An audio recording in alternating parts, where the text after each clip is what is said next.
อาบัดนี้เรามาที่ฟังก์ชันที่3บัดนี้ฟังก์ชันที่3ค้นหากิจกรรมเนาะฟังก์ชันนี้ก็บ่มีหยังเนาะก็เป็นฟังก์ชันที่ว่าการค้นหากิจกรรมเนาะหลักๆก็มีเนาะเลือกการค้นหาเลือกตามหยังเลือกตามภาคส่วนเป้าหมายบ่หรือว่าประเภทการร่วมมือหรือว่าค้นตามผู้ให้ทุนเนาะค้นตามรหัสโครงการอิหยังต่างๆเนาะ คันว่าเราบ่นั้นเราก็คลิกค้นหาเลยเนาะมันก็จะออกมาเบิดเนาะโครงการทุกอย่างเนาะทุกโครงการที่ว่านอนในกระทรวงศึกษาเนาะก็จะขึ้นมานี้ถ้าว่าเราอยากคัดย้อนเข้าไปอีกเราก็เพียงแต่มาเลือกเนาะสำหรับปี2024มีบ่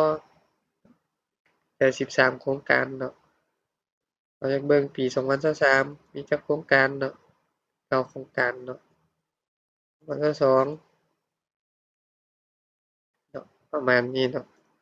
ฟังก์ชันค้นหาโครงการก็บ่มีหยังสมมุติเราอยากค้นหาตามประเภทกิจกรรมก่อสร้างซ่อมแปลงเนาะหยังแหน่ก็มีแต่ชื่อเนาะชื่อโครงการหยังนี่เนาะประมาณนี้เนาะอุปกรณ์บ่มีเนาะ